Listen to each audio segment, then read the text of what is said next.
Haleluya, bertemu kembali dengan kami di channel Kasih yang Memulihkan. Kali ini saya ingin berbagi dengan saudara tentang bagaimana kehidupan dalam bermasyarakat, khususnya yang bertetangga, ya. Sebab bertetangga ini seringkali bisa menjadi teman, tetapi juga musuh yang berbahaya, ya. Juga ada beberapa dengan saya ibu-ibu. Di sini ada Ibu Angel Ginting dan juga Ibu Yemima Sinulinga. Coba kita dengar dulu sebentar bagaimana pengalaman mereka memiliki tetangga. Ya, puji Tuhan. Pengalaman saya waktu saya dulu tinggal di perkebunan, memang kalau kita punya tetangga bisa jadi teman, bisa juga jadi musuh. Karena kadang timbul juga di pikiran kita, tetanggaku punya kulkas baru. Aku juga mau, mungkin seperti itu.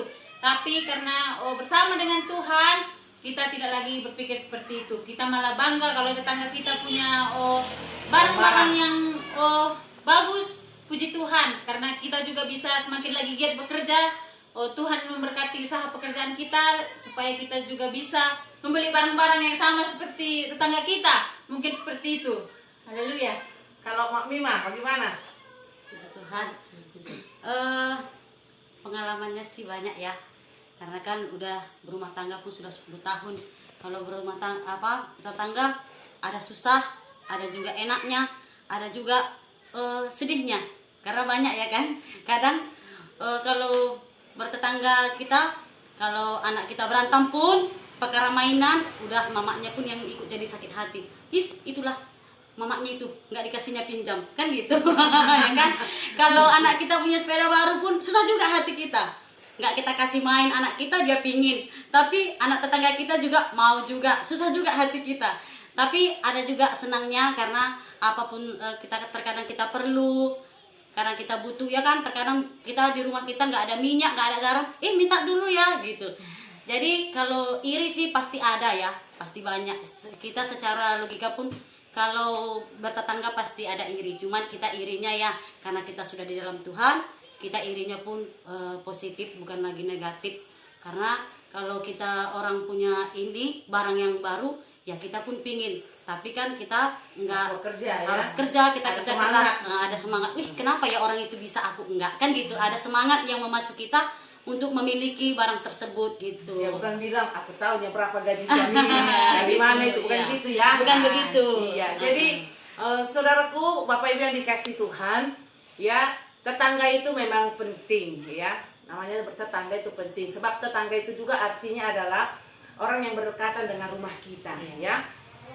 Dalam firman Tuhan dikatakan, Amsal pasalnya yang ke berapa ya? 27 ayat 10 dikatakan, lebih baik tetangga yang dekat daripada keluarga yang jauh, ya.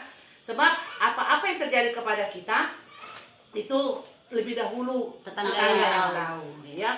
Tetapi kenapa terjadi banyak masalah di dalam bertetangga? Saya katakan ada beberapa hal yang membuat terjadi masalah. Satu, ya, masalah yang sering muncul di dalam bertetangga, masalah sampah, ya. Sampah. Yang kedua masalah jemuran.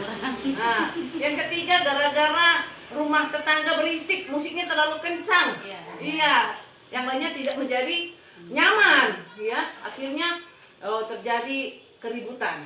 Nah, terus kemudian juga mungkin dia punya banyak relasi, punya banyak teman, kemudian tertawa terbahak-bahak tanpa memikirkan tetangganya. Kita tetangganya lagi galau. Iya, dia nggak mau tahu kalau tetangganya lagi galau, dia lagi susah pikirannya, macet uang masuk, ya. Mungkin sakit giginya, sebab orangnya sakit gigi ini apa-apa pun tidak cocok dia rasa, tidak pas dia rasa. Jadi apa solusi yang harus kita lakukan, apa yang harus kita perbuat untuk menghadapi hal ini? Saya katakan tetangga itu teman, juga adalah musuh yang berbahaya, ya. Tetapi saya katakan bagi kita anak-anak Tuhan, ya, kalau mungkin tadi karena ada iri hati, cemburu karena tetangga kita punya barang-barang, maka sikap kita sebagai anak Tuhan khususnya ya, bagi anak-anak Tuhan, saudara-saudara yang menonton channel ini, saya katakan jadilah anak Tuhan yang menjadi berkat, mendatangkan berkat, ya, mendatangkan damai sejahtera. Kalau mungkin penampilan kita akan barang-barang terlalu dirasa orang wah, mewah, berlebihan, dan itu menimbulkan sak, itu saya katakan hari ini cobalah mulai bersikap atau bertingkah sederhana aja, bersikap sederhana. Lebih baik kalau ada sama kita, mungkin kita lebih baik simpan ya, kita menyimpan, menabung, mungkin itu lebih baik. Nah, karena firman Tuhan juga katakan jadilah orang-orang yang sederhana. Kemudian saling mengasihi, ya, saling mengasihi, kenal tetangganya, apa yang gak suka tetangganya diketahui, sehingga bisa saling menjaga perasaannya. Nah, selanjutnya dalam 2 Korintus pasalnya yang 1 Korintus pasalnya ke-7 ayat yang ke-31 katakan demikian. Jangan sampai kita merasa terikat dengan barang-barang duniawi. Firman Tuhan katakan orang yang memakai barang-barang duniawi, janganlah hendaknya dia katakan merasa memiliki. Kadang kan orang karena dia punya barang-barang mewah, dia punya segala sesuatu, akhirnya menjadi sombong, ya. Nah, firman Tuhan katakan jangan merasa memiliki, sehingga kita bisa bersikap rendah hati. Nah, rendah hati, bersikap sederhana, sehingga keberadaan kita mendatangkan berkat. Jadi saya katakan kembali, mari Bapak Ibu yang dikasihi Tuhan, saudara-saudaraku, mungkin saudara punya masalah dengan tetangga, tetapi sebagai anak Tuhan, mari belajar saling mengasihi. Kenallah tetangga saudara, apa yang dia tidak suka, sehingga keberadaan kita bisa saling menolong. Sebab tetangga yang dekat lebih baik daripada saudara yang jauh, karena tetangga yang dekat itu, dekat rumah kita, yang lebih tahu apa yang terjadi dalam keseharian kita. Seperti yang dikatakan oleh Mama Angel dan juga Mama Yemima. Misalnya nanti nggak ada cabai sedikit, bisa diminta ke tetangga ya. Jadi tetap semangat, mari katakan tetap semangat, lakukan kebenaran. Jangan pernah membenci tetangga, sebab tetangga walaupun dia musuh, dia juga adalah sahabat, teman yang baik bagi kita.